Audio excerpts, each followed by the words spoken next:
chez vous dans le 100% sécu. C'est quoi la sécurité sociale à ton avis? C'est très important, c'est un droit social. Quand j'étais petite, j'ai eu une leucémie, un cancer du sang. Et je sais que grâce à la Sécu, j'ai pu survivre et être en vie aujourd'hui ici. Par exemple, tu vois, j'ai eu un souci là à la main, je me suis fait opérer. Et grâce à la sécurité sociale, j'ai rien payé et on a pu me soigner parfaitement en fait. Alors pour moi, la sécurité sociale, c'est déjà une idée révolutionnaire. C'est l'idée que la solidarité nationale doit permettre à toutes et à tous de cotiser en fonction de ses moyens et de recevoir en fonction de ses besoins. Ça, c'est le principe de base. Aujourd'hui, nous avons une logique totalement à l'inverse, une logique d'austérité qui consiste à partir de ce que nous avons en caisse pour aboutir au final sur ce que nous pouvons offrir à notre peuple. Et je crois que nous devons renverser ce paradigme-là pour revenir dans l'esprit qui prévalait à la libération, celui de dire, lorsqu'on fait de la politique, lorsqu'on s'occupe de la chose publique, il faut partir des besoins des gens et ensuite la question des moyens. On ira chercher l'argent là où il faut pour répondre aux besoins de la population. La sécurité sociale, pour moi, c'est ça. Est-ce que ça te parle, le salaire socialisé? Ouais, ça me parle. C'est le fait que dans le salaire, en fait, il y a différentes parties qui permettent également, via les impôts, de payer nos services publics. Le salaire socialisé, non, ça ne me parle pas vraiment. Le salaire socialisé, c'est la pédagogie, c'est l'expliquer. Qu'il y a le salaire que l'on touche à la fin du mois et il y a aussi le salaire qui est différé. Et est-ce que tu trouves normal qu'on diminue notre salaire quand on baisse les cotisations sociales? Non, parce qu'en fait, indirectement, quand on baisse les cotisations sociales, on baisse du salaire indirect qui en fait permet la redistribution de manière beaucoup plus équitable dans la société. Et donc en fait, on attaque nos services publics, que ce soit la santé, l'éducation, etc. Et c'est problématique. Donc si on enlève du salaire mais que ça ne va pas à la Sécu, je vois pas l'intérêt, je vois pas où part l'argent, quoi. La Sécu, c'est pas un cadeau. C'est une conquête arrachée par les travailleurs avec Ambroise Croizat et la CGT. En 2 ans, ils ont bâti un système qui protège toute la vie. Santé, retraite, famille, accident de travail. Ton salaire, c'est 2 choses. Ce que tu touches chaque mois et la part socialisée mise dans un pot commun pour nous protéger, toi et nous tous. Cette part, elle vient entièrement de la richesse créée par ton travail. 80 milliards d'exonérations patronales chaque année, c'est 80 milliards en moins pour nos droits et nos soins. La Sécu, c'est un investissement collectif, géré à l'origine par les travailleurs eux-mêmes. Aujourd'hui, elle est étatisée, instrumentalisée. Reprenons la main. Défendre la Sécu, c'est défendre notre solidarité. Amis de la fête, amis de l'humanité, amis de la fête de l'humanité, bonjour!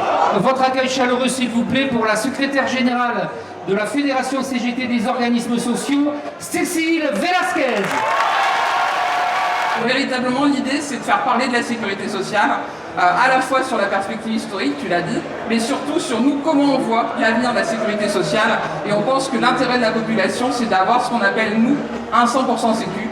C'est un projet complet, mais concret, qu'on peut déjà appliquer aujourd'hui, puisque les grands principes de 45 sont là, ils sont déjà présents.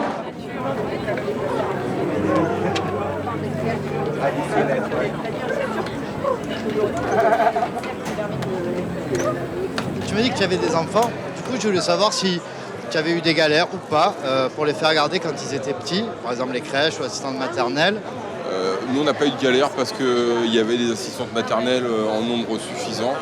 Et globalement, ça allait. Mais je sais que dans la ville, à côté de chez moi, il y a une crèche publique qui s'est montée et également une crèche privée. Je suis dans les Côtes-d'Armor, donc un département qui est plutôt rural. Et les crèches, en fait, il y en a très peu. Soit ce sont des crèches parentales, donc avec une implication forte des parents, ou alors on est sur des crèches, micro-crèches privées, et donc qui nécessitent là, pour le coup, d'avoir des moyens financiers assez importants pour pouvoir du coup prétendre à ce mode de garde. Et si je te disais demain que par le biais de la sécurité sociale, on pouvait redonner la gestion des crèches, notamment à la caisse d'allocation familiale? J'imagine que ce serait plus pratique et plus abordable aussi économiquement et plus facile pour tout le monde, ouais, complètement. Et c'est encore plus compliqué quand il y a des horaires atypiques de trouver un mode de garde. Et là, si c'était géré par la CAF, il y aurait moins de problèmes, c'est certain. Tout serait réuni pour que ça fonctionne plutôt bien, quoi. À votre avis, qui gère la sécurité sociale aujourd'hui? Je suis pas trop renseigné sur la question, mais instinctivement comme ça, je pense directement à l'État. Peut-être qu'il y a un peu de privé aussi, un peu comme la CAF. Je dirais que c'est Une sorte de plateforme étatique peut-être supportée par des fonds privés ou je sais pas. En 1945, la politique familiale entre dans la Sécu. Fonder une famille sans choisir entre boulot et vie perso. Les allocations, c'est pas juste un chèque. C'est un levier d'émancipation, surtout pour les femmes. Avec des crèches, accueil pour la petite enfance et surtout indépendance économique. Aujourd'hui, la Sécu se retire, le privé et l'État décident. Résultat, famille en galère, inégalité, conditions dégradées. L'autonomie, même combat. La 5e branche, une vitrine vide. Derrière, concurrence, profit, système éclaté. Nous, on veut un service public Sécu pour permettre le maintien à domicile avec des moyens à la hauteur et zéro concurrence. Et pour finir dignement, retraite à 60 ans, 37 annuités et demie et pas un jour de plus. La Sécu, c'est pas un coût, c'est notre dignité de travail. Alors pourquoi tu l'as acheté alors Parce que ça me semble important de défendre la sécurité sociale et je trouve que c'est vraiment une œuvre magnifique. Il faut retrouver cette haute fonction publique garante de l'intérêt général et ce mouvement social fort. Et ça donne des conquêtes sociales, même au-delà. C'est une œuvre de civilisation comme il en existe une ou deux par siècle, quoi, tu vois. Donc, voilà.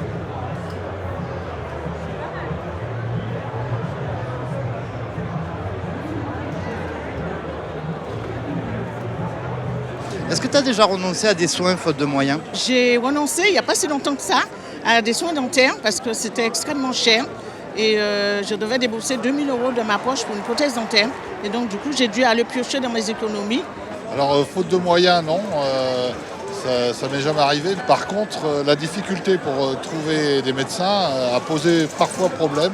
On a renoncé aux soins parce que c'était trop compliqué pour pouvoir prendre rendez-vous. J'ai jamais renoncé à des soins parce que j'ai mes parents qui pouvaient me soutenir, mais sinon j'aurais jamais pu tout seul financer mes soins. Pour toi, c'est quoi la différence entre l'hôpital public et un établissement de soins privés? Public, en gros, tout le monde a le droit à l'accès des soins publics grâce à la sécurité sociale.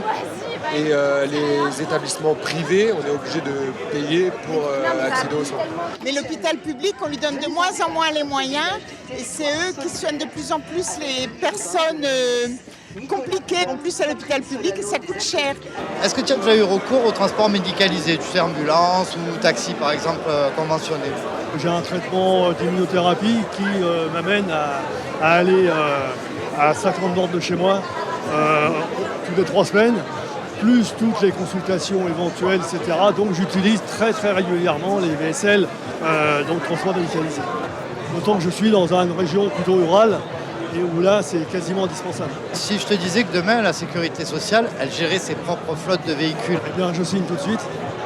Le 100% Sécu d'Ambroise Croizat sont vraiment parmi les réponses urgentes de la prise en compte de la santé dans le pays. Que tu connais des maladies professionnelles qui ne seraient pas reconnues et pourquoi? Moi-même, je suis victime d'une maladie professionnelle où j'ai eu du mal à la faire reconnaître. En fait, j'ai travaillé 20 ans en piscine et j'étais victime de problèmes respiratoires et de sinus à cause des chloramines qui existent dans la piscine. Moi, ça a été reconnu, mais ça a été très difficile et je ne pense pas qu'on soit nombreux en France dans ce métier-là. Par exemple, je vois les professeurs des écoles qui bossent en maternelle. Elles bossent sur d'un mobilier pour les enfants. Elles s'assiedent sur des chaises trop petites. Et ils ont des maladies, des disques intervertébraux. Mais ils ont travaillé toute une vie penchée. Ce n'est pas reconnu comme maladie professionnelle parce qu'il n'y a pas de médecine du travail. Une journée d'hôpital, 1 400 €. Un accouchement, 3 000 €. Une opération de l'appendicite, 3 000 €. La santé, ça coûte cher. Les hôpitaux publics soignent tout le monde. Mais avec des budgets serrés, c'est des décès dans les couloirs, des locaux en ruine et des soignants sacrifiés. Pendant que le privé, lui, choisit ce qui rapporte. Et à côté, le transport médical, il est géré par le privé. Il est inégal et éclaté.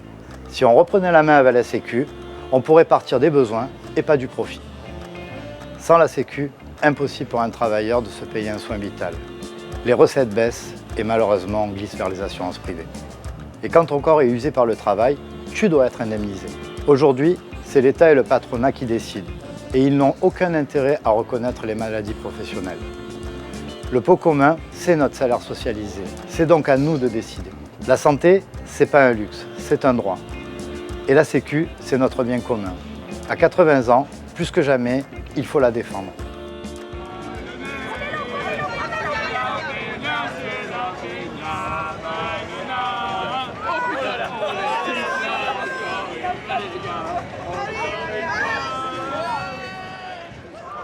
Qu'est-ce que ça vous évoque pour vous, la Sécu de demain?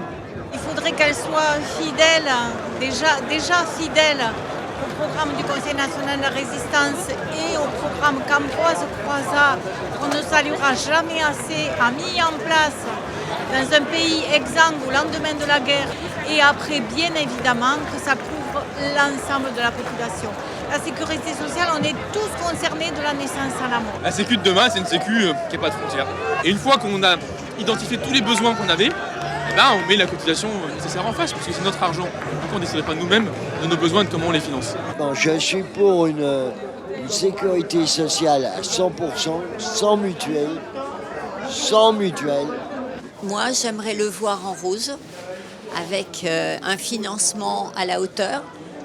Bien souvent, on parle de déficit, mais le déficit, il est logique, puisque de toutes les façons, les frais de santé ne peuvent aller qu'en augmentant, avec les découvertes qui sont faites, les machines qui sont de plus en plus perfectionnées, et forcément, puisque la population vieillit, puisqu'on est en meilleure santé, grâce justement à tous les progrès qui ont pu être faits dans la médecine, eh bien, les personnes vivent plus longtemps, donc il y a plus de problèmes de santé. Donc le problème de la Sécu, moi j'aimerais le voir en rose, avec des cotisations payées normalement et pas avec tous les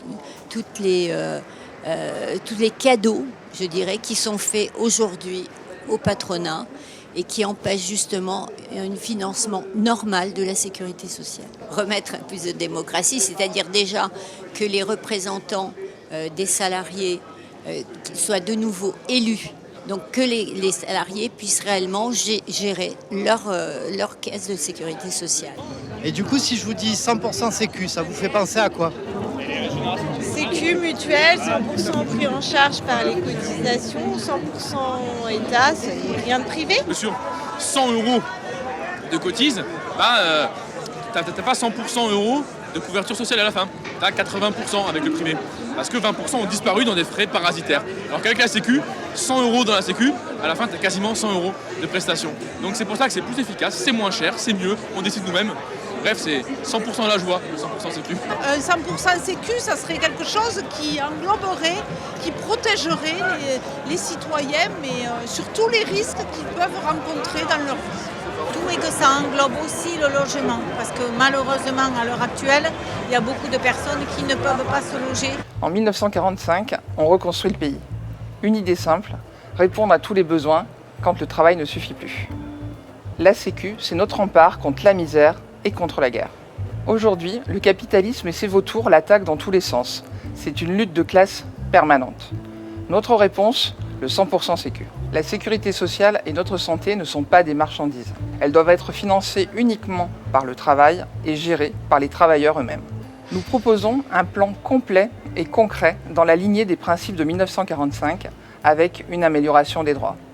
Droit à la santé, droit à la famille, droit à l'emploi, droit à la retraite et droit à l'autonomie. Oui, c'est radical, mais c'est juste. C'est parce que nous produisons la richesse qu'il nous appartient de décider de sa répartition. Comme le disait Ambroise Croizat, jamais nous ne tolérerons que soit renié un seul des avantages de la sécurité sociale. Alors avançons ensemble, pour une Sécu forte, pour une solidarité totale, en route vers le 100% Sécu. Pour en savoir plus sur le 100% Sécu, cliquez sur le lien en bas de la vidéo.